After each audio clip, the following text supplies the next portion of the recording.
I'm sure by now you guys understand that I'm obsessed with Ghost in the Shell. So today, we're going to take a look at the Robot Damashi, Robot Spirits, Side Ghost, Tachikoma from Ghost in the Shell Standalone Complex 2045. I've expressed my thoughts on the series before. I've not yet seen it, but I am interested in the design work. I think that you can absolutely like a design without knowing the entirety of its origin. I'm of course enough of a fan of Ghost in the Shell to find this interesting in and of itself, but even furthermore than that, it's just a really cool mech.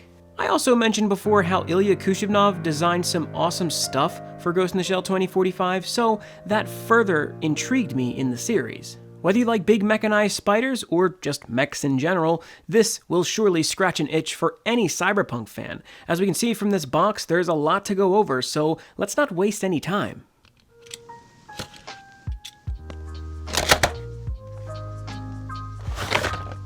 Now, right out of the box, we already have some instructions here. I'm gonna look over these myself, but it doesn't seem like there's anything too prevalent for me to go over. That's some packet though. And then the only thing left is the figure in its blister, and I gotta say, it looks kind of small. Still, the colors already look awesome, and I cannot wait to get this thing open. So now this figure is from Bandai, and of course it is in the Robot Spirits series, otherwise known as Robot Damashi. This figure came out in late August of 2020, and it originally retailed for something like $70, but you can find it for around $60 nowadays. It seems that the value didn't really spike or anything, and I don't know if many people bought these, but unfortunately I bought two. I've had good experiences with the Robot Spirits line, so I was pretty excited to see that they were making a Tachikoma, but it would seem that they're also making one from the original standalone complex as well, and I wish I would have known that, because I would have gotten that instead of this. But still, for what you spend, you do get a pretty interesting looking figure here. Everything right out of the box is immediately recognizable, and it looks great. Despite not really being a huge fan of 2045, I can still say that this is a nice looking Tachikoma. It's immediately familiar, despite it having some quirky little additions.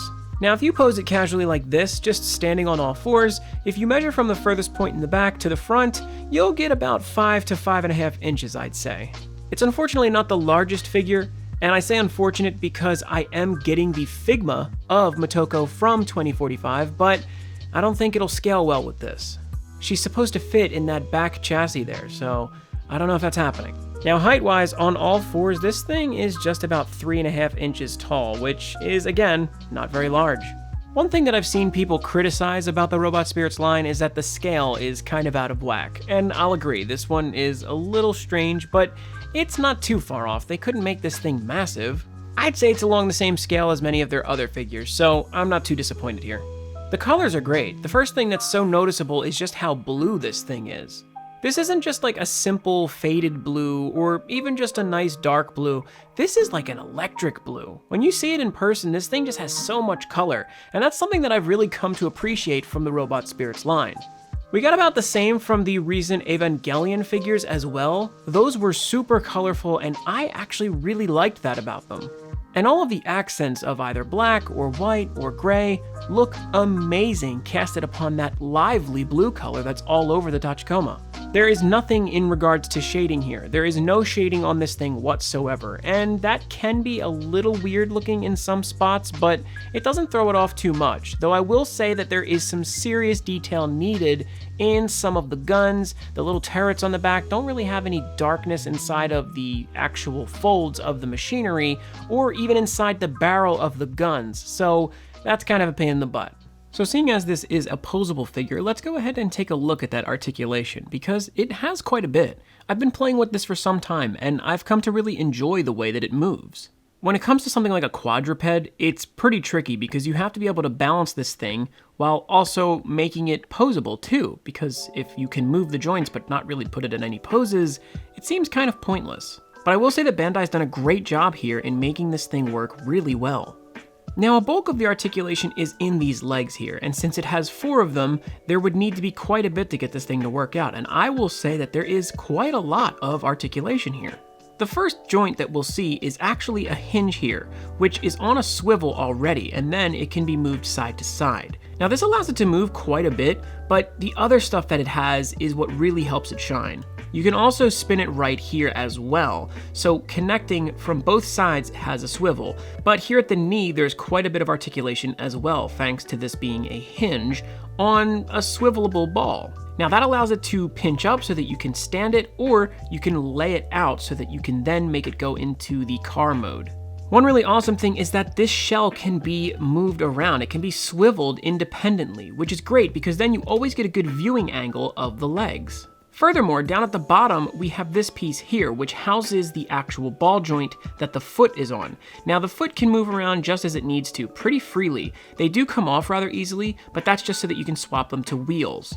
But there's that divot right there as well that allows it to lay out to the side. Now, this ankle, I guess you would want to call it, can also move, which allows the point for where you can flatten the foot to change, which is really, really useful. There's a ton of practicality in the posability of this figure, and I love it.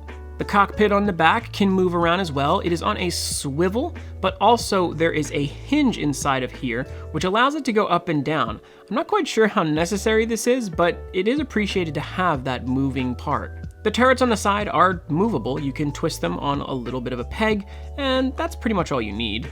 But then the wheel on the back is a very interesting joint indeed. Now, this thing is on a peg, but this peg is also a hinge, so it can come out. And then further from there, there's a sort of peg here that houses the wheel. But this thing also splits so that it can move even more, and the wheel also turns as it needs to. This allows you to put it out to the side to make it the more mobile mode, or you can roll it and then tuck it underneath the tank to put it into tank mode, just like that. And it's all rather easy. Now up front, you can see these little arms, which are on a swivelable hinge. So this thing can go side to side where it connects and also go up and down. And then it can swivel at the connection as well. It doesn't do a ton, but it does what you need it to do. The Tachikoma hardly use their arms anyway. Though I will say that it's nice that the grabbers have individual digits that can be moved. Now there's this little piece in the middle as well, and this can go up and down on a hinge, and it also swivels side to side on its peg. But you can also swap this for the Gatling gun. And finally, probably the coolest point of articulation is this. You can move the eyes, and each eye has its own ability to move around, and that's just super cute. Overall, this articulation is amazing. You can do so much with this articulation. I really love it. And another thing I'll say is that all the joints feel incredibly responsive. Nothing here is weak. Everything seems to work really well, and there's such a decent weight to the figure to the point where you're not ever weighing it down too much. And honestly, I don't even think you'll ever need the stand that it comes with. Now, as far as accessories go, there's not a ton.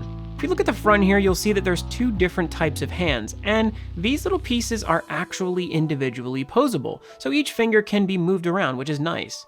You can see the chunky claw on one side and those more narrow digits on the other. The Tachikoma actually comes with two sets of hands, two that are on extended arms and the ones that are just attached by default, which are a bit shorter. In regards to other swappable parts, there's this little nozzle in the front that I'm not quite sure if that's supposed to be a gun or not, but it does come with a little mountable machine gun. And this isn't just a normal machine gun, this is a little tiny Gatling gun, which looks awesome. And similar to the Eva Zero Gatling gun, this one also spins at the barrel. Now, if you take a look at the Tachikoma's feet, it has a pair of what appear to be claws, but those can be swapped out. You can take off these grippers here and instead swap them for wheels, and then it will be in a more mobile form. This thing comes with a pretty interesting stand, but I'm not sure how useful it might be.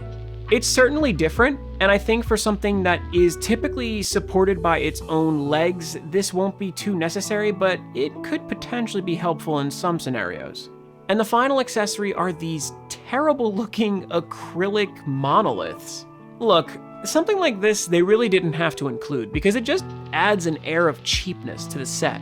These things don't cost much to make, I guess. Acrylic has gotten really easy to outsource, so they're including these with a lot of stuff nowadays.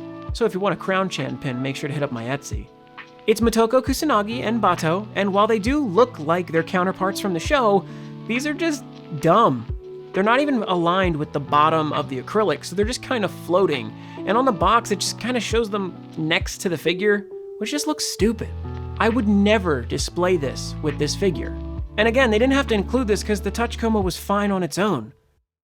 There's really not too much else to say. It doesn't come with a ton of accessories, but the posability is fun enough to work this thing into plenty of fun poses. Now, how show accurate are some of these poses? Not so much, because they really don't do much but walk around or roll around in the shows. So for that, you'll have to use your imagination and have fun with it that way. But as it stands, this thing looks amazing on a desk. Overall, I think one of my favorite things about it is the color and just how well this thing pops when you look at it compared to some other figures. The design is weird, but it's just nice looking. The only things that I don't really like is that there are some polish problems here. There are a few areas where I can see excess molding, and some of the seams are a little easy to notice, so those are things that I don't like, but when it comes to posables, you really can't avoid that. For what it's worth, I think this is a spectacular Tachikoma figure. I would have killed to have something like this back when I was super into Ghost in the Shell.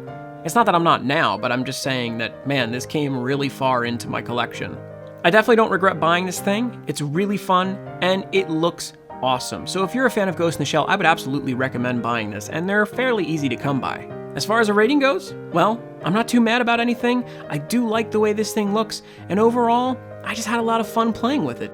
So I'm going to give the Robot Spirits Tachikoma from Ghost in the Shell Standalone Complex 2045 an 8 out of 10. It's not perfect, but it certainly isn't bad at all. It's a very strong 8, I'd say. I would like to give it a 9, but I just feel like there's maybe something missing. I would have liked one other thing. They could have excluded the acrylic cutouts and maybe gave us just like a little tank of motor oil or something like that for them. I'm not sure if that's canon in 2045, but I just think it's cute to have little accessories like that, even with something silly and really futuristic and tankish as this. But again, I don't dislike this thing in the least. I love this little guy, and I can't wait for the classic Tachikoma from Standalone Complex to be coming out soon. So what do you guys think? Was this a cool figure, or was it kinda dumb? Do you like Ghost in the Shell? Let me know in the comments below, and like the video if you did indeed like it. Just so you know, I have 2 episodes and another coming very soon, wink wink, of a figure podcast that I do with Hot Zenny and the Ando Experience, and it's a lot of fun, so check that out on the screen now. Until next time, thank you so much for watching, have an amazing day, and keep on collecting.